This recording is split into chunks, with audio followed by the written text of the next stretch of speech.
This video is going to be about understanding Canvas files, and my goal is that by the end of this video you will be able to upload media in two different ways and then organize your media by creating folders and subfolders and then moving media from one folder to another, adding media to pages, and then finally linking to media in modules.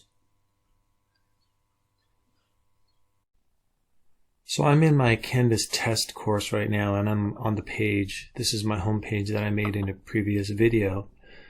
And I'm in edit mode because I want to show you how I uploaded these images. And I did that by clicking on this image tab in the down arrow and then just saying upload image. And that's how these were put onto this page. But where are those files now? Where are they kept? Well, over here on this left navigation menu, there's one called Files, and that's what we're going to explore today. So on Files, if you click on it, you'll see that my course is called Test, and because I added a banner to my course card on my dashboard, that's that welcome banner. All the other media has been that I used I used that upload media, and both of those subfolders were created automatically within Canvas. But I'm going to take you to my other course right now where I have hundreds of images, and you'll see why it's important to do some organizing. So now we're in my real course, my Mr. Donner's Theory Gate course, and I'm on the Files tab, or the Files menu here, Files page, and this is the name of my course, and I have the course image like we had on the last and uploaded, but I also have all of these other folders that I've made, these subfolders, if you will, that I made. And I'm going to show you how to do that. So what I did is I created these folders based on the pages or the subjects that I wanted to organize them by. And I have folders in my uploaded media folder that I want to use actually for my writing, that I used in on my writing page. So I'm going to create a folder. So I'm going to come back over here to Welcome, which is the name of my course, and I'm going to make a writing folder or a subfolder. So I'm going to click on plus folder, and I'm going to call it writing. Hit enter, and there we go. So now I'm going to get those images that are in the uploaded media into my writing folder. So all you have to do is open that folder, find the image you want, come over to these three vertical dots and say move, and then choose the folder where you want to move them to. So I think I can do that pretty quickly here. And then one more.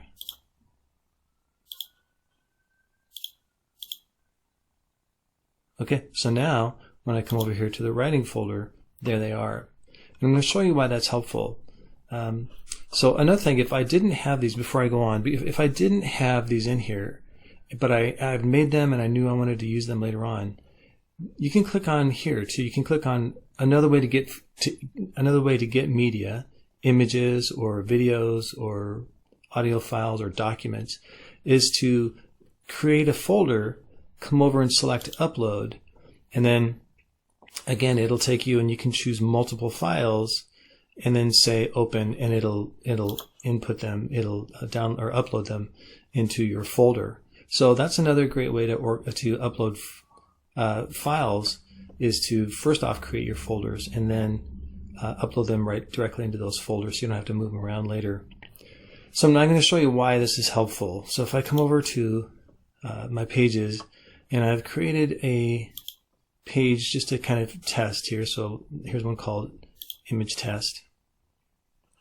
So let's say that I want to add an image to this page, and it's an image that I probably uploaded weeks ago. And so again, I could upload the image if I have it saved on my computer, but if I already have it saved in my files, I'm going to click on Course Images, and by default it shows you all the images sorted by date. You can sort them by alphabetically, but that doesn't really help me very much. So if I wanted to add something that I know I added long ago, I'd have to scroll through all these. This says load more, and then wait a while till it loads another set of images, and then scroll through all of those until I find the images that I want to add. Not really very helpful.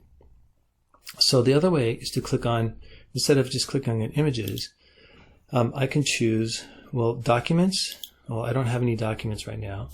Media. This is media, are video files or audio files that you maybe have uploaded. But I want to choose this one called all. And what that does is it shows you those folders. So I'm going to choose course folders, and it shows me all of those folders and subfolders that I've made. And so now I can click on writing, for example, and then I can click on an image, and it uploads that image right away. So that's a quicker way to find and add images to a page if you have them organized by folders.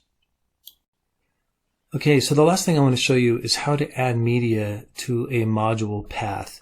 So I've created this empty module right now just called link test, and I want to add a video that I have uploaded into one of my folders in my files. So I'm going to click on the plus, and it's going to say, what do you want to add? And it's not an assignment, it's not a quiz, it's a file. Now, I've shown in previous videos how to connect to YouTube and Khan Academy by using these tools. But let's say that I have a document or an audio file that I made, or a video that I've made, and I've actually uploaded it to a folder in files. So I'm going to click on a file, and what it does is it loads up all those folders, those subfolders that you've made, and it shows you all the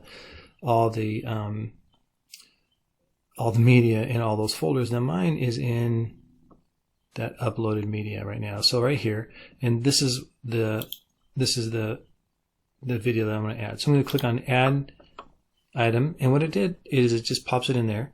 So now when students click on this, what they see is they'll be taken to a page that's made automatically, and here's the video, and it keeps it in the module path, which is pretty cool. So if this was a document or an audio file or something like that, that's where it would just be up here, and you just could click on it. Now, this says right now, download, saving, and sharing. Download this. And previously in settings, I had chosen not to allow students to do that. I think it's giving me that right now because I'm not in student mode. But that's one of those settings that you need to be aware of. If you do want your students to be able to download files, like a document or something like that, you would need to, in your settings, allow them to do that. And then that would be here. But yeah, I just wanted to show you that's another way to add media into your module path.